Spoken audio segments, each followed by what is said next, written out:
Allô, Dominique? Dominique, Oui, on peut commencer.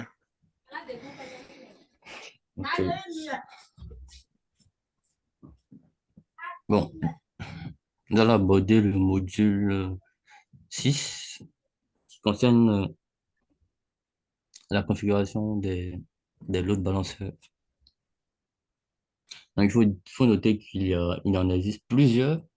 Azure met à disposition différents types, différentes solutions d'équilibre de charge que nous pourrons découvrir pendant ce module.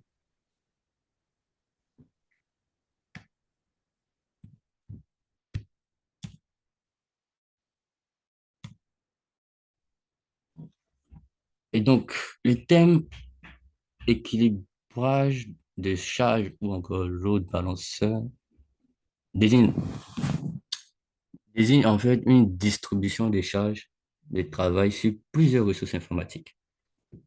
Donc, l'équilibrage des charges a pour objectif d'optimiser l'utilisation des ressources et optimiser aussi le débit, ainsi qu'à réduire le temps de réponse afin d'éviter de surcharger une seule ressource.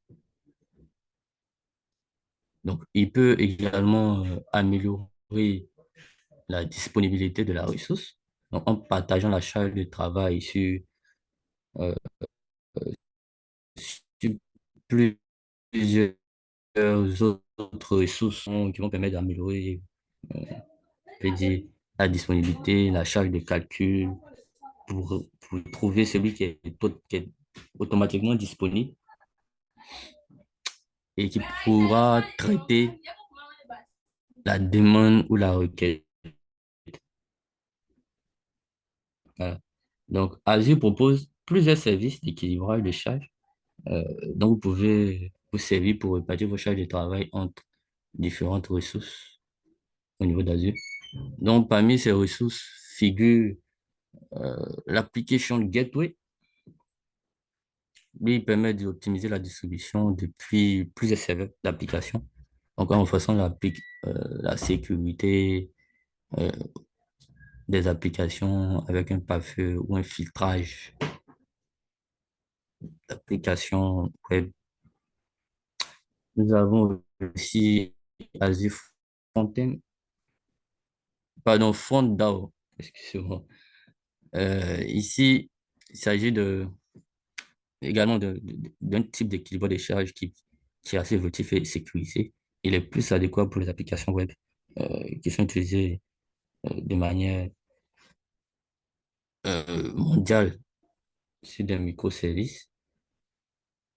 Nous avons aussi le load balancer en tant que tel, bon, ou encore équilibre des charges en français, lui permet d'équilibrer les connexions entrantes et sortantes vers des applications ou des points de terminaison serveur. On a aussi le traffic manager. Lui permet de distribuer le trafic au service euh, de manière mondiale, donc dans différentes régions que couvre Azure, tout en offrant une haute disponibilité et un taux de latence très faible.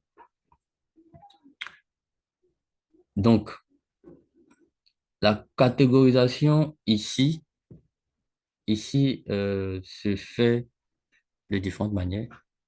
Donc, il y a des load balancers, on va dire, global ou régional, et les load balancers HTTP ou non HTTP. Donc, ceux qui sont globaux, il s'agit des équilibres des charges qui répartissent le trafic entre on va dire, des serveurs back-end régionaux ou bien à travers des services cloud ou des services locaux hybrides. Donc, vous pouvez vouloir accéder à certaines ressources au niveau d'Azure. Et lorsque vous avez des types d'équilibre des charges, on va dire de manière globale, ils vont, ils vont répartir la charge, c'est-à-dire toutes les requêtes là, vers les serveurs back-end. Les serveurs là peuvent être dans le cloud ou si vous êtes dans une topologie hybride, faire des ressources même qui sont locales afin de pouvoir trouver le serveur ou la ressource qui est disponible pour pouvoir répondre à votre requête. Donc, également, il y a celles qui sont régionales. Elles aussi, elles permettent de répartir le trafic entre des machines virtuelles ou des points de terminaison uniquement dans la zone ou des ou, je vais dire, dans des zones de redondance. Parce que tout ce qui est déployé dans une région a sa paire dans une autre région. Donc, voilà, il communique avec ces deux éléments. Et vous voyez que également, il y a l'autre balanceur, comme vous voyez ici, au niveau de ce tableau comparatif, d'autres qui sont HTTP et d'autres qui sont pas en HTTP. Donc, c'est à partir de ces éléments-là qu'on permet de faire aussi une classification. Donc, Application Gateway, oui, il est régional, sa couverture est régionale. Front DAO global, équilibre des charges régional et Traffic Manager il est global. Donc, il fonctionne également dans l'environnement cloud, non cloud, local. Donc, ils peuvent interagir avec aussi des ressources qui sont locales. Comme je l'ai dit, ils peuvent avoir des serveurs back-end qui doivent interroger oui, aussi tout le trafic ou toute la charge qui peuvent être dans le cloud ou de manière locale. Au niveau de la sécurité, certains utilisent le WAF et d'autres non. Utiliser des groupes de sécurité, donc comme on a vu comme au niveau des NRG. Donc, lors de la phase de sélection des équilibreurs de charge, vous devez tenir compte de certains facteurs pour pouvoir déterminer celui qui vous sert le mieux. Donc, déjà avec ce tableau-là, ça peut déjà vous aider à faire un bon choix. Donc, vous devez identifier avant tout le type de trafic que vous devez gérer. Donc, s'il s'agit d'une application web, vous devez forcément prendre un load balancer qui est compatible HTTP, HTTPS.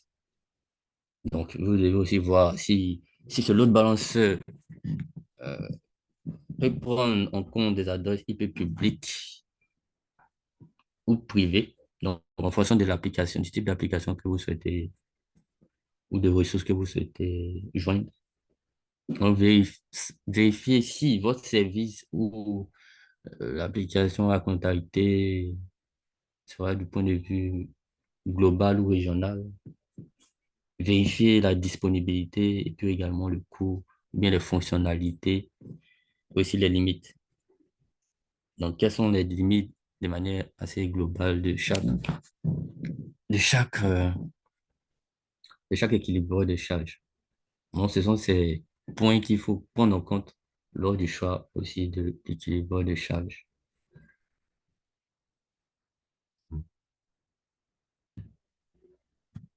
Bon. Donc, comment implémenter un équilibre de charge public? Donc, vous, en tant qu'administrateur d'Azure, en tant qu'administrateur Azure dans votre entreprise, vous devez utiliser des équilibres de charge publiques pour mapper les adresses IP publiques et les numéros de port de trafic entrant aux adresses IP privées. C'est un peu comme l'exprime le schéma.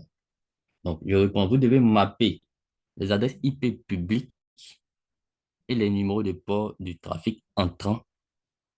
Donc, le trafic qui vient, qui veut accéder à vos ressources. Vous devez marquer ces adresses IP publiques à un port vers des adresses IP privées, puisque le réseau Azure Le réseau virtuel Azure est basé sur des adresses IP privées. Vous devez également mapper le trafic entrant public à des ports vers votre réseau privé aussi, vers des spots spécifiques afin d'atteindre les machines virtuelles. Donc, les règles d'équilibrage de charge, vous allez définir des règles d'équilibrage de charge qui vont permettre de spécifier comment distribuer les types de trafic parmi plusieurs services ou différentes machines virtuelles. Donc, vous devez adopter cette approche pour partager la charge de trafic des requêtes qui entraînent vers plusieurs serveurs. Donc, par exemple, où le trafic Internet tente d'atteindre des machines virtuelles dans un sous-réseau. Donc, dans ce cas, on implémente un équilibre de charges publiques. Et donc, les clients Internet, on va envoyer des requêtes. Des requêtes, c'est le port 92, ce sera des requêtes web avec l'IP public d'une application web. Donc, qui fonctionne ici sur le port 80. Donc, maintenant, à l'équilibre de charge va utiliser les règles d'équilibrage de charge que vous avez définies pour pouvoir repartir le trafic et déterminer la VM de la machine qui sera apte à pouvoir répondre à cette requête, sinon à fournir le service.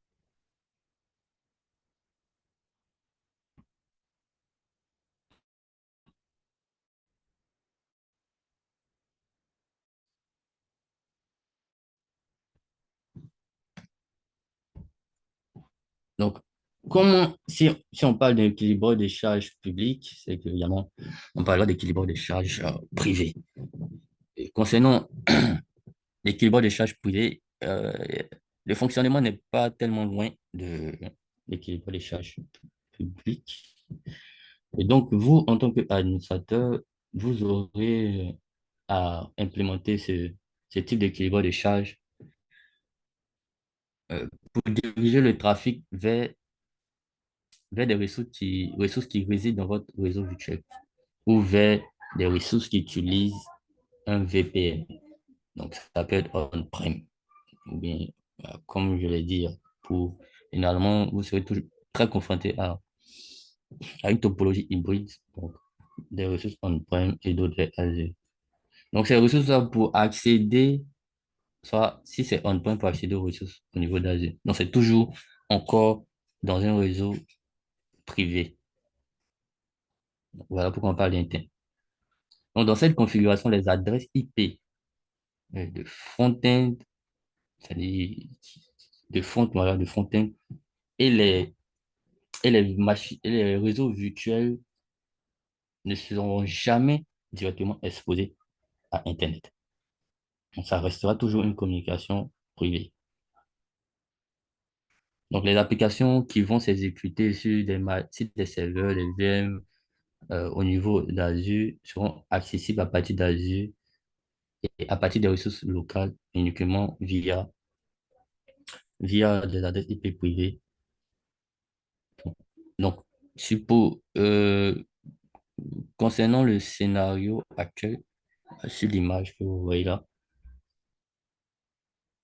vous avez un réseau, vous avez un sous-réseau au niveau de Azure SQL, ouais, c'est ça, SQL Database, Azure SQL Database, avec plusieurs machines virtuelles. Et là, vous voulez implémenter, sinon vous devez implémenter un équilibre de charges internes. Donc, les requêtes de base de données doivent être distribuées au back-end. Donc, l'équilibre de charges internes va recevoir les requêtes de la base de données et il va utiliser les règles que vous allez définir au niveau de l'équilibre des charges internes pour déterminer euh, comment distribuer au serveur SQL, comment distribuer les requêtes au serveur SQL dans le backend.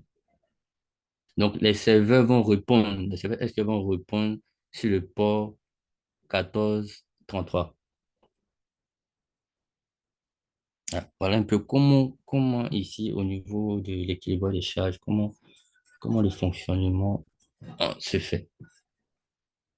Donc, les éléments à prendre en compte lors de l'utilisation d'un équilibre des charges. Donc, ici, pour implémenter un équilibre des charges, vous devez prendre en compte, donc, sinon, il faut bien établir la charge des machines virtuelles.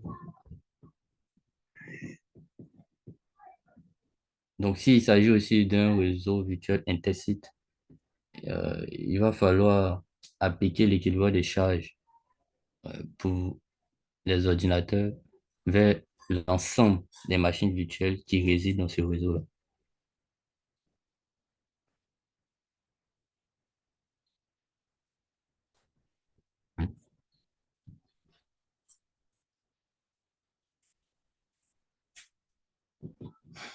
Donc, comment déterminer les références SKU de l'équilibre des charges?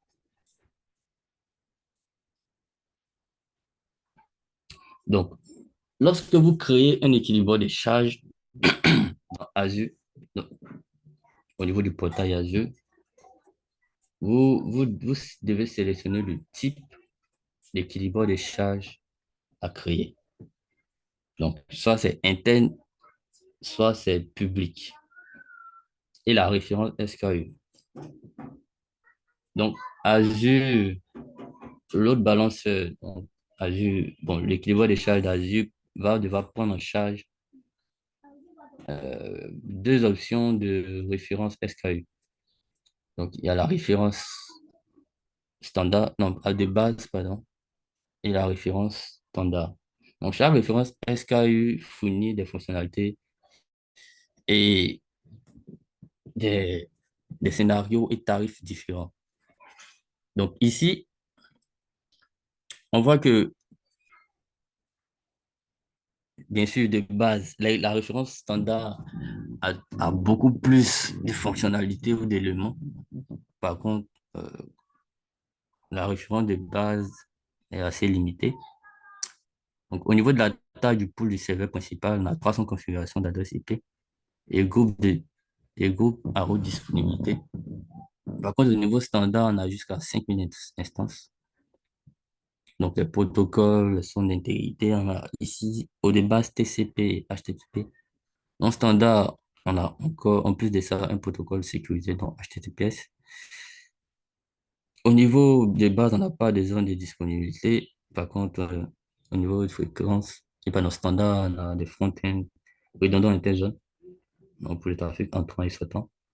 Donc, en fonction du type d'équilibre des charges que vous voulez mettre en place et aussi en fonction de vos besoins, vous devez savoir quelle référence de base utiliser. On ne peut pas utiliser n'importe quelle référence de base.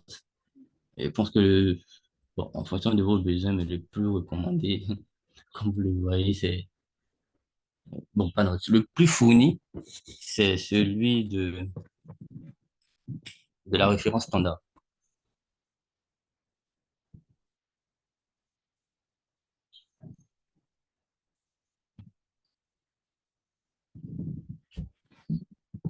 Donc, ouais, ok. Créer les règles d'équilibre des charges. Donc, euh, pour créer des règles, Azure Load Balancer inclut quelques composants clés. Donc, déjà, ces composants peuvent être configurés à partir de votre abonnement via le portail Azure. Donc, il y a Azure CSI, Azure PowerShell, il y a le Resource Manager et autres qui peuvent vous aider à pouvoir créer le load balancer. Donc, lors de la création de l'équilibre des charges, load balancer vous allez configurer les éléments suivants. Donc, l'adresse IP frontale,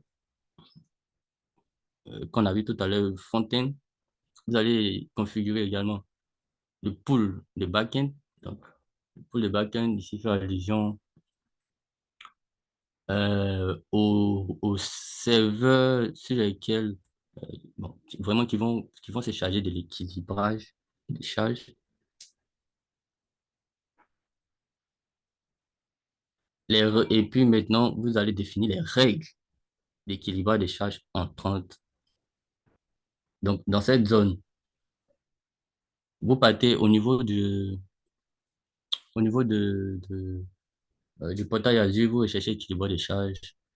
Vous sélectionnez équilibre des charges dans la recherche, dans le résultat de la recherche, pardon. Et au niveau de l'équilibre des charges qui est ici créé, vous allez voir l'onglet où il y a les fonctions de base. Et aussi, vous pouvez créer le load balancer avec les informations suivantes. Donc, il s'agit des informations concernant, vous allez devoir définir euh, la subscription, donc l'abonnement. Vous devez obligatoirement aussi définir la ressource groupe. N'oubliez pas que chaque ressource qui est créée doit appartenir à un groupe. Vous devez donner un nom au load balancer que vous venez de créer. Vous devez spécifier la zone. Le SKU également, donc standard ou basique.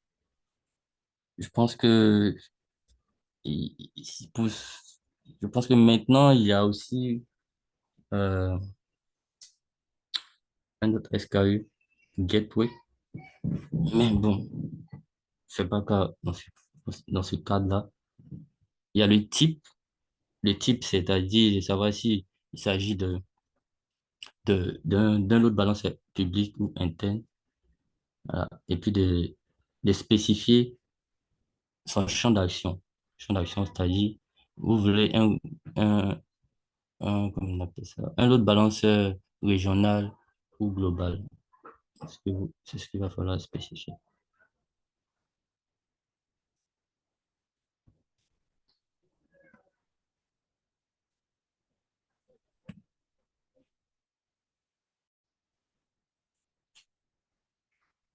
Donc, configurer Azure Application Gateway. Jusqu'à la Oui, je suis là.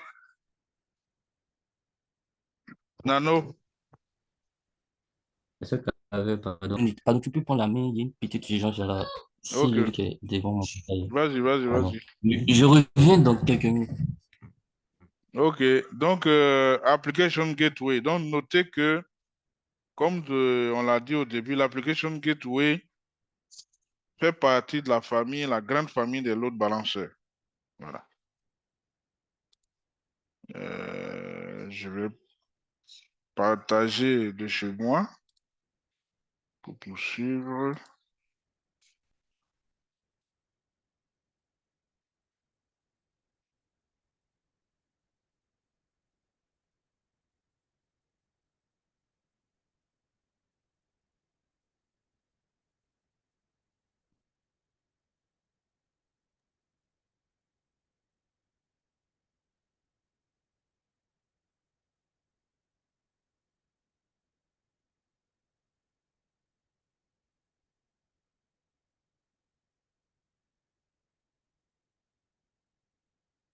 Ok.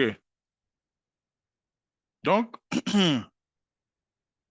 l'Application Gateway va nous permettre de pouvoir contrôler l'accès à nos applications. Donc ici, dans une, quand on parle d'application, on parle en général d'applications web. Voilà. Donc, quand vous entendez parler d'applications, ne pensez pas aux applications installées sur vos PC. Réfléchissez automatiquement à applications web. Donc, du coup, l'application Gateway va nous permettre de contrôler, de filtrer, hein, de gérer le trafic, sinon les demandes de connexion à nos applications. Voilà, donc de nos applications web. Donc, on pourra router le trafic vers un pool de serveurs spécifique dédié à offrir un service particulier en fonction de l'URL de la demande. Donc, par exemple, si un utilisateur veut accéder à... Oui, oui. Si un utilisateur veut accéder à une application, comme par exemple, je donne l'exemple de Abidjan.net et autres, qui est géré par tout un ensemble de VM.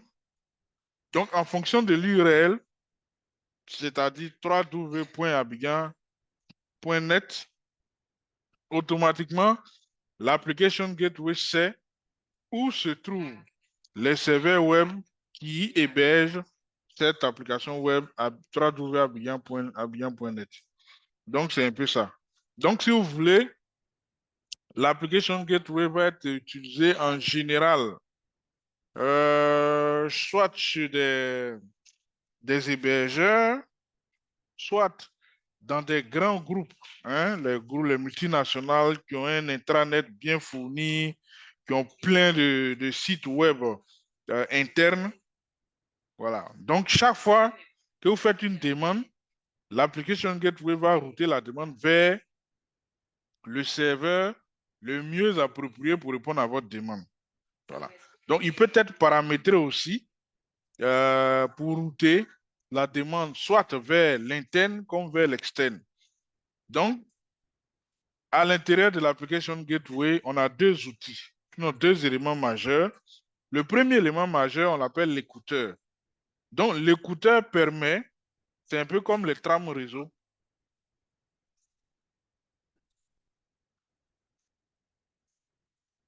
Yeah, faites moins de bruit, hein, sinon vous allez... Hey.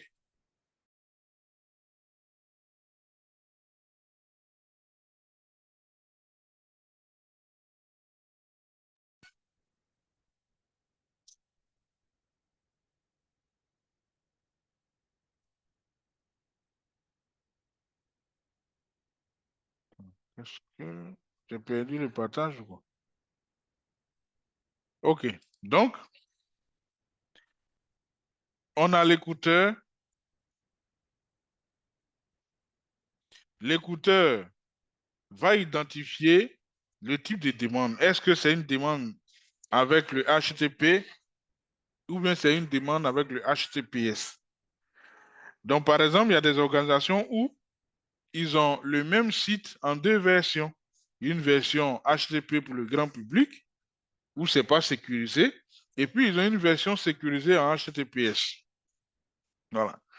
Donc, l'écouteur va identifier le type, et puis en fonction du type, la règle qu'il faut appliquer. Cela veut dire que à l'intérieur même de l'application Gateway, il y a des règles qui sont déjà définies. Donc, un exemple, là, une règle peut dire, par exemple, si c'est une requête en HTTP, pour l'envoyer vers Internet. Si c'est une requête en HTTPS, pour l'envoyer vers notre réseau interne. Voilà. Donc, l'application Gateway va appliquer les règles de routage en fonction de l'information que l'écouteur va lui fournir. Voilà. Bon, il peut aussi router, ce n'est pas seulement vers des machines, des serveurs web seulement. Non, non, non. Voilà. Ça peut être même simplement des serveurs auxquels on a besoin d'accéder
Allô? Donc, du coup, si un utilisateur tape Société Générale.ti, automatiquement, s'ils ont une application gateway, l'application gateway va router vers le site de Société Générale Côte d'Ivoire. Voilà, c'est tout.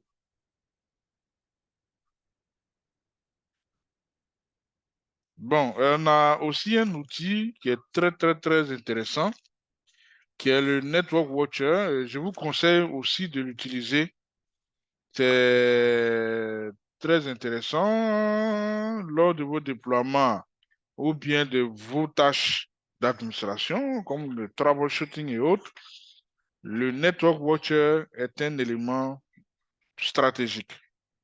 Donc, il peut vous permettre, hein, de monitorer la connexion, sinon vos connexions. Il vous permet de pouvoir voir la topologie, à quoi ressemble votre réseau.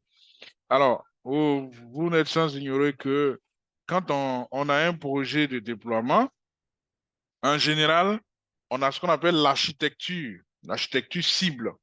Donc, au fur et à mesure que tu fais ton déploiement, tu peux checker au niveau de la topologie pour voir est-ce que ce que tu es en train de déployer là ressemble un peu du point de vue dessin, hein, diagramme, à l'architecture que tu as prévue.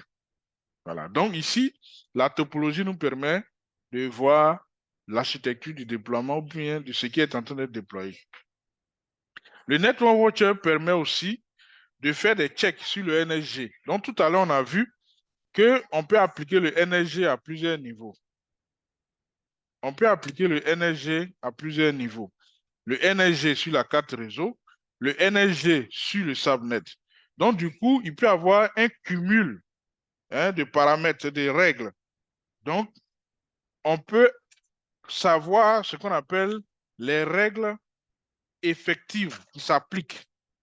Tout ça grâce au Network Watcher. Et quand un trafic est bloqué au niveau, par exemple, du NSG, le diagnostic NSG nous permet d'identifier exactement à quel niveau est-ce que le trafic est bloqué et quelle est la solution à appliquer.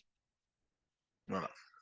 On peut faire aussi ce qu'on appelle la vérification de flux IP, qui ressemble un peu au ping. Voilà.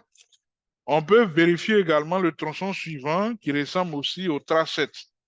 On peut également faire aussi ce qu'on appelle la capture de paquets. Donc là, pour ceux qui sont plus ou moins habitués à faire du troubleshooting réseau, il y a un outil très populaire qu'on appelle Wireshark qui permet de faire cette capture. Donc, qu'est-ce qu'il va faire? Il va créer une forme de miroir, hein, du port que vous voulez contrôler. Donc, tout le trafic sortant et entrant sur ce port-là sera redirigé. Hein, vous allez indiquer si c'est votre machine ou bien une autre VM, sera redirigé vers cette VM-là et vous allez analyser ces éléments-là pour voir qu'est-ce qui se passe réellement au niveau de cette machine. Voilà. On peut également faire la résolution des problèmes de connexion, résolution des problèmes de VPN. Donc, si vous avez configuré un VPN et que vous rencontrez des difficultés, le Network Watcher vous permet de pouvoir faire un check et savoir quel est le problème qui se pose au niveau, par exemple, de notre connexion VPN. Le même Network Watcher nous permet d'avoir ce qu'on appelle les journaux de flux. Donc, c'est un peu comme des logs sur nos flux, nos connexions. Voilà. Il nous permet également de faire ce qu'on appelle l'analyse du trafic. Donc, si vous avez besoin de faire de la QoS, si vous avez besoin de redimensionner un trafic, ainsi de suite, tout ça, le Network Watcher nous aide à cela. Donc, dans la pratique, on a tous les éléments que j'ai cités, par exemple la vérification du flux IP. Donc, si je veux savoir entre deux machines, hein, ça peut être une machine en interne et une machine sur Internet, ou bien même deux machines dans mon réseau privé, si je veux savoir si c'est possible d'établir par une connexion RDP d'une machine à une autre. Voilà, donc je mets l'adresse de ma machine sur laquelle je suis, qui est la machine locale, le port qui indique le protocole, le 3389, c'est le RDP, l'IP de la machine distante, ça peut être dans le même réseau, ou bien une IP publique, le même port, et quand je check ici, on dit accès refusé. Et regardez en bas, ils ont mis règle de sécurité deny all inbound. Ça veut dire que il y a deux cas. Soit au niveau du NSG, la règle qui devait autoriser le RDP est placée après, en dessous du deny all, ou bien il n'y a pas de règle du tout. Voici les deux cas. Donc, tu n'as qu'à aller vérifier hein, le NSG sur ta machine locale et ensuite sur la machine distante. Voilà. Et puis, ça règle le problème. Alors, le diagnostic de tronçon suivant, qui est le trace 7, et ici, c'est la topologie. Donc, vous voyez, ici, c'est un exemple de topologie qui nous montre un VNet, un réseau, où on a trois subnets. Donc, on a MySubnet et une DMZ. On a le front-end et on a le back-end. Donc, ce sont les trois subnets déclarés. Et chaque subnet contient des ressources. Hein? La DMZ, par exemple, contient une VM.